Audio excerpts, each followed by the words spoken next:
para sa makatotohanan at makatarungan. Lilinawin ko lang po na impeach na si VP Sara. Kaya ang panawagan natin, hindi impeach si Sara kasi na-impeach na siya ng House of Representatives. Ginawa na ng House of Representatives ang trabaho nila, yung paggawa ng articles of impeachment tsaka yung pag-transmit sa Senado ng articles of impeachment. Ang bola ay nasa Senado na. Pero nakita naman natin sa mga nakaraang araw kung anong mga pagpapalusot ang mga ginagawa ng ilan sa mga miyembro ng ating Senado. Nakakagalit na parang ginagawa tayong tanga na hindi natin alam, hindi natin naiintindihan kung ano ang nakasulat sa konstitusyon. Malinaw ang utos ng konstitusyon. Litisin na si Sara, si VP Sara. Yung issue tungkol sa, pwede pa ba? Kasi nga patapos na daw yung 19th Congress at susunod na yung 20th Congress. Pwede pa! At least umpisahan nila.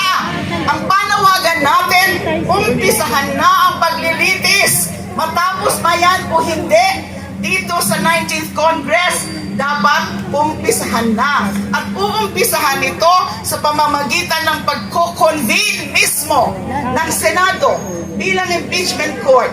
Manumpa sila bilang senator judges. Bago pa man gawin nila yung mga preliminary matters like issuance of the summons, tsaka yung pagpapasagot kay VP Sara as respondent, tsaka yung pre-trial, dapat manumpa muna. Kung pwede ngayong araw na, kung pwede ngayon na, o kaya at the latest sa Miyerkules, June 11, mag-convene na kayo. Litisin nyo na si VP Sara. Tama. Tingnan nyo yung ebidensya. Hindi yung ganyan. Grabe yung pagpapalusot nila. Sundan ko rin yung sinabi kanina ni Paeng na yung tungkol nga doon sa sinasabing timeline ni Senator Francis Tolentino. It is a joke. Ano yan lalong linoloko tayo Inupuan nila ng halos 4 na buwan.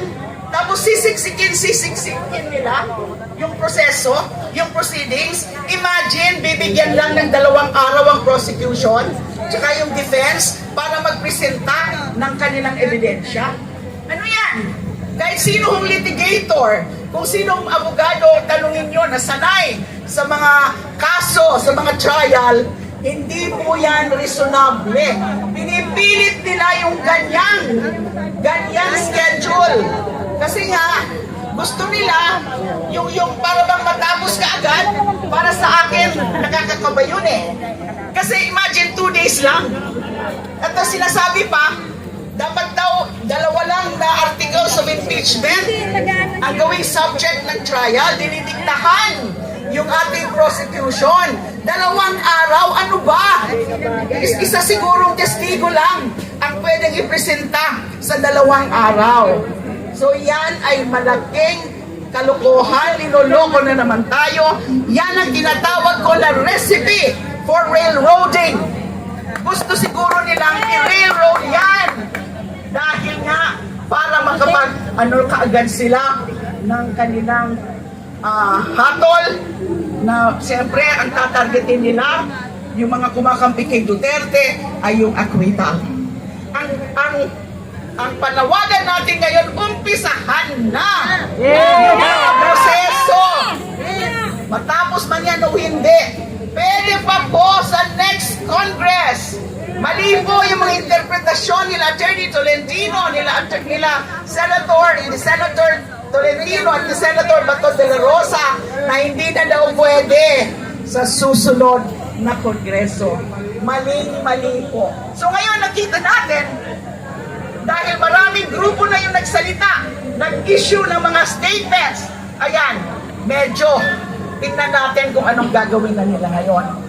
They are already cowering, backing down. Ito nga ho, hanggang Miyerkules po, dapat patuloy-tuloy lang po ang pagkalampag natin sa Senado.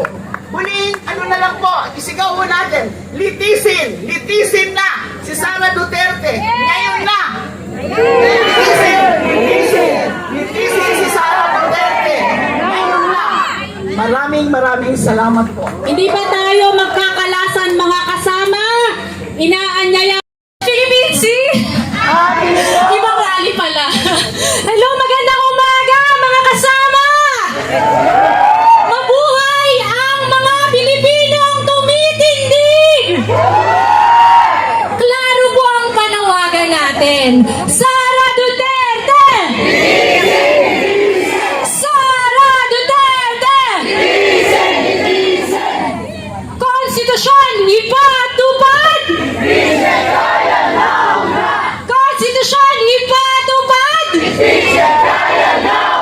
At ito, para sa ating Senate President, siya na lang ata yung keso na hindi pa natutunaw sa init na ito, sabay-sabay nating isigaw, Cheese Escudero! Dalawin ang baso! Cheese Escudero! Ang panawagan po natin, sana matunaw naman ang mga puso ng mga senador natin. Kasi sa totoo lang, madali lang naman ang sagot eh. Impeachment trial now na! Bakit? Kasi number 1, sabi ng konstitusyon. Ang konstitusyon ba optional? Hindi, di ba? Dapat ang konstitusyon sinusunod. Pangalawa, kasi sabi ng taong bayan. Sige nga, nasa na ang taong bayan? Andito, nasa labas ng Senado, sinasabi, mga senador, tara na. Sara Duterte, litisin na.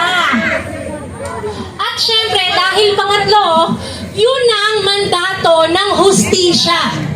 Tayo pong taong bayan, hello, ayan. Tayo pong tayong bayan, pinagnakawan at pinagbibenta pa sa ibang bansa.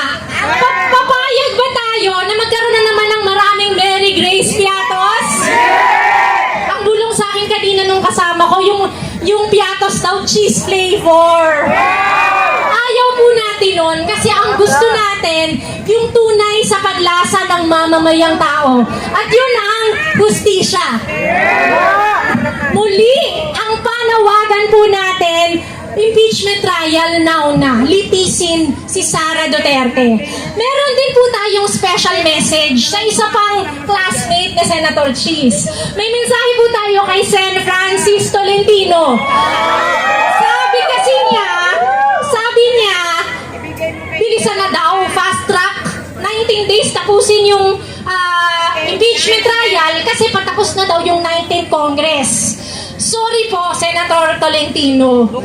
Baka po kayo, hindi kayo makakatawid sa 20th Congress, pero sisiguraduhin natin ang impeachment trial, tatawid sa 20th Congress! Tama. Kasi po, hindi po muli optional ang impeachment trial. Obligasyon po yan ng ating mga senador. At paalala po, walang expiration date ang hustisya. Kongresong ngayon hanggang sa 20th Congress, tuloy-tuloy po ang ating laban at dapat tuloy-tuloy din ang ating panalo. Dahil sabi nga po namin sa akbayan, pag mahal mo, at mahal natin ang bayan, sisiguraduhin nating mananalo ang taong bayan sa laban na ito.